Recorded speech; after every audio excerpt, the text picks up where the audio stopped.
Yes, my dear friend, welcome back to the channel. Very good morning to you wherever you are on the globe, on the continent of Africa, in Europe, in America, in Canada, Australia, or right in Southeast Asia. Ladies and gentlemen, you are highly welcome. It is Saturday. Oh yes, Saturday special edition. Saturday morning, it is weekend, and I want to encourage you. Like the video, share the video, and let me hear from you in the comments section. Yes, remember, like the video, share it, and let me hear from you in the comment section. A lot is happening around our football club, Chelsea. You can see me in my jersey. This is still the old one, the old model, but I still love it. I still love it. Yes, it's the original. I still love it. And I'm wearing it this morning for a reason. Not that we have a game today, but for a reason. I want to assert my love, my passion, my dedication towards this football club, Blue. Chelsea.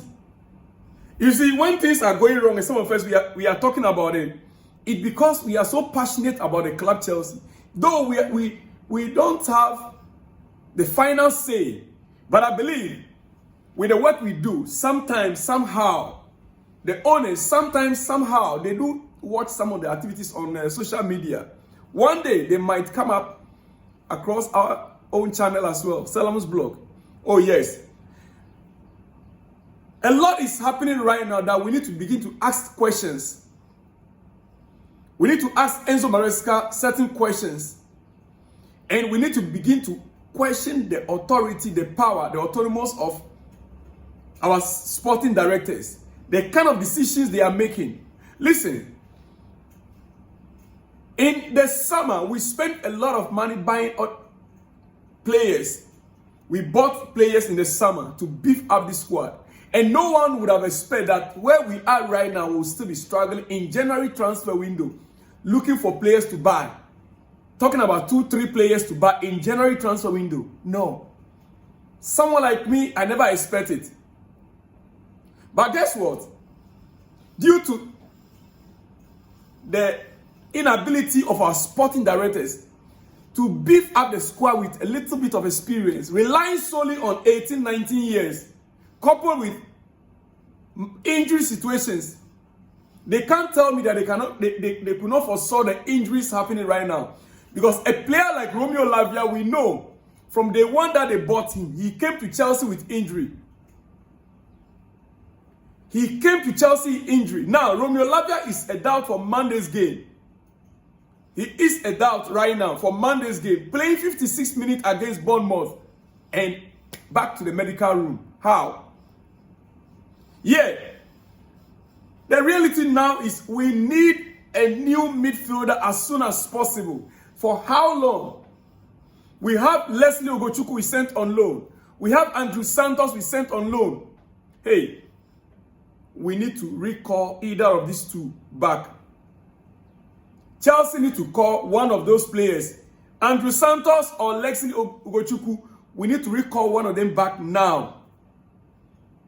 We cannot spend any more money going to buy midfielders. We have Ogochukwu there. We have Andrew Santos. Otherwise, dear friends, if Chelsea is allowed, if these sporting directors are allowed and permitted, they'll still go in for another 18-year-old. They'll still go in for another 18-year-old. It's not just Romeo Lavia that is injured right now. Even Cole Palmer, we understand, is also injured. Ankle injury. And as it stands, our head coach announced 4 players. 4 players that might miss the game against Wolves on Monday. 4 players. 4. And if you take out that 4, Romeo Lavia, Cole Palmer, Levi Colwill, and who else? If you take out the 4, out of our top 6 players, you are left with only, most probably, Caicedo. Yes, Enzo Fernandez is also injured. Enzo is also injured. So you take them out, we are left with only Caicedo. As in the top 6 players that Chelsea can boast of, you add Cucurella making the top 6 players Chelsea can boast of currently. So we have only Cucurella and Caicedo as our top 6 players in the first team squad. to go with on Monday against Wolves. This critical moment that Chelsea need to start winning games. Chelsea need to start winning games. Newcastle has already taken over our 4th place, the Champions League position. It's time we start winning games, and we are now talking about 4 out of the first team players already injured. And do you know the annoying part? Let me tell you something. Do you know the annoying part? Paul Winstanley and Lawrence Stewart are letting our head coach down so much. They need to act in the market with urgency and precision. They need to act in the transfer market with urgency and precision now. A striker is a must. You listen to our head coach last press conference yesterday. He finally admitted, and let me also admit, our coach has admitted that we seems to be missing too much chances up front. Admittedly, yes. I have never said anywhere that Nicola Jackson is a finished product. He is still a developing product. As a player that is still developing, growing. And so if right now our wingers are not shooting, our attacking midfielders are not shooting, we are not scoring enough goals, then we need a prolific striker, matured one for that matter. A striker is a must. Right now as we speak, for Chelsea. And so is recalling Leslie Ogochukwu or Andrew Santos is equally important for us right now. Lavia is missing training again. He's only came back for just 1 game and he's gone again. We cannot continue to be doing this. Even that 1 game he played, he didn't play full 90 minutes, 56 minutes. The 4 players that are injured, you can see them right there on your screen. Now, dear friends, now we must win the next Premier League fixture, which is on Monday. We must win that. And in doing so, we can only rely on Moise Caicedo, which, as we speak, we are overstretching the young man. We are overstretching the young man. And the most annoying part of it, let me now hit it right there. We understand, breaking news, AC Milan have made initial contact with Chelsea regarding a loan proposal for Joao Felix. Chelsea has not opened possibility of a loan at the moment. Dear friend, this is something Chelsea should have just written it, straight away. No. You just said Cole Palmer is injured and you are still opening door to sell Joao Felix. So who is the deputy? Who is going to deputize for Cole Palmer? Same position that our head coach stated very clearly, categorically, that Cole Palmer, Joao Felix, then Christopher Nkunku play the same position. Now, Chris, we know his form currently. Joao Felix, who is deputizing for Cole Palmer, who in recently just sustained an ankle injury. And we are talking about AC Milan wanting Joao Felix. The only reason why Chelsea will even agree to a loan or to sell Joao Felix right now can only be money. Monetary reasons. Chelsea Football Club has become like a tomatoes market. We become like a market where they sell tomatoes, pepper, and onion. Buying and selling. Those of you in Ghana, we go and buy it from Abuwoloshi market and bring it to Makola market to sell, or to Kaneshi market. You are in Nigeria, maybe you go to, what are the names of the markets there? One in First Stack, right? Then one also in Oshodi. So you go and buy from this market, you come and sell in this market and make profit. Small profit. Not even huge profit. Because what we are buying, we are not even buying world-class talent. We are only buying what we call talent we are buying is 50-50 chance. But let's try it. He might become a world-class tomorrow. We can sell him for a better profit. Chelsea have become like a tomatoes market. We are trading in tomatoes, pepper, and onion. Little profit margin. Joao Felix to AC Milan. This is something which should even be entertained. Chelsea shouldn't have even entertained this at all. Listen, we are talking about other clubs making big transfers. We've just heard, oh, come on. We've just heard that Erling Haaland has signed a new deal at Manchester City valid until June 2034. The agreement is valid for 9.5 years as revealed by David Austin, with a record salary. There will be a release clause valid from 2029, but only available at a high number. Listen, with a record salary, we are talking about paying good players. The problem Chelsea have right now is huge. We are not ready to buy prolific strikers are available right now in the market. Will not cost Chelsea less than 70 million pounds. Oh yes, Sesko will not cost less than 70. Victor Osimhen will not cost less than 70. John Dura will not cost less than 70.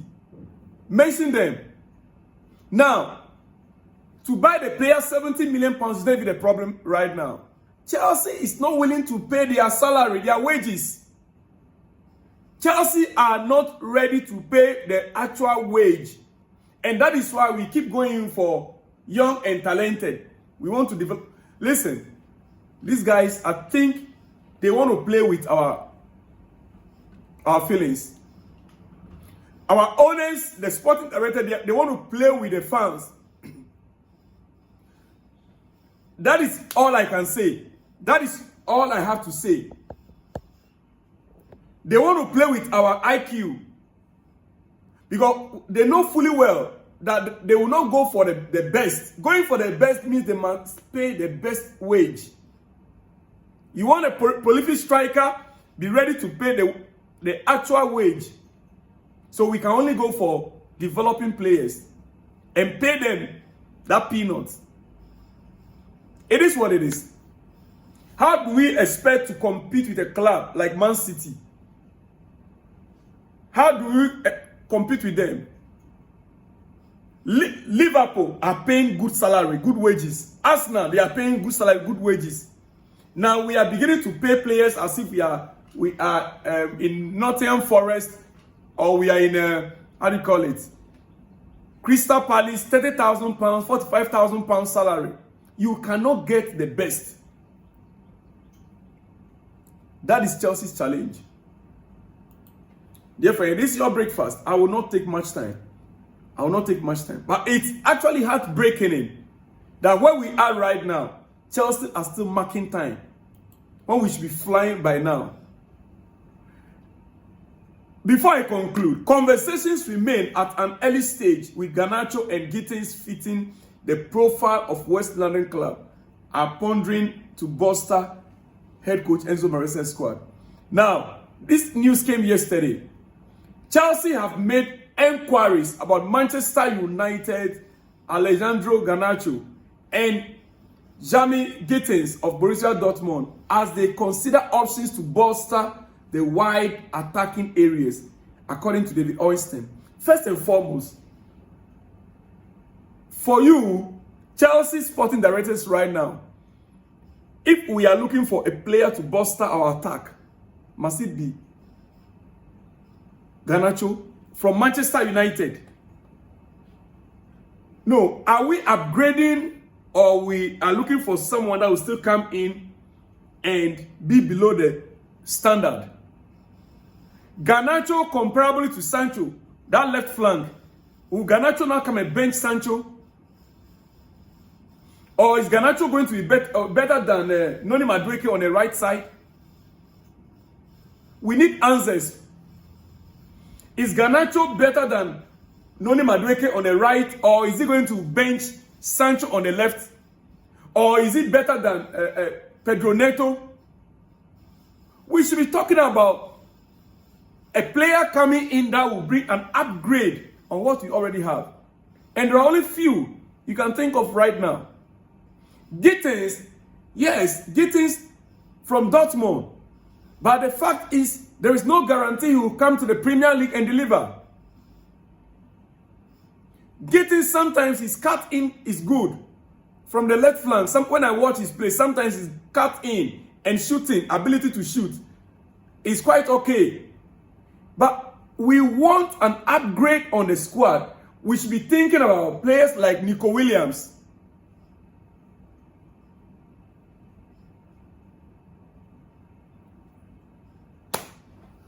Garnacho, that United is not making use of. Oh, come on. Then it's better we stop deceiving ourselves at this point in time. Dear friends, I'm about to run up. Quickly. I'm about to run up. Let me say this. Manchester City, it's rather unfortunate we are facing Manchester City next weekend. After Monday's game, the next Man City. Pep Guardiola has finally finalized his divorce case with the wife. Reports say he lost his biggest mansion in Manchester and half of his wealth, with most of his properties now going to his wife and children. His wife claimed Pep was too focused on football and didn't have time for the family. Pep left the court in tears, according to reports we received, clearly struggling with this tough moment. Well, you see, this gender actually, you are not focused on your job making money. They said you are lazy, you are always at home instead of you to go out and hustle and make money. You are out there hustling to make the money. They say you don't have time for the family. The moment before, actually, I thought I used to be so scared of the lion. Dear friends, I used to be so scared of a lion. But when I finally heard that Samson, when I finally heard that my brother Samson was able to kill a lion with a bare hand, I began to ponder what killed Samson. Can you give me the answer in the comment section? That this gender we're talking about here. A man that is able to kill a lion with a bare hand. What killed him? This same gender. We will survive it. Stay strong, Pep. Yeah, stay strong. You are not in this soup alone. Many men out there are in the same situation. I'll see you guys in the next one when you see me. Shalom and peace.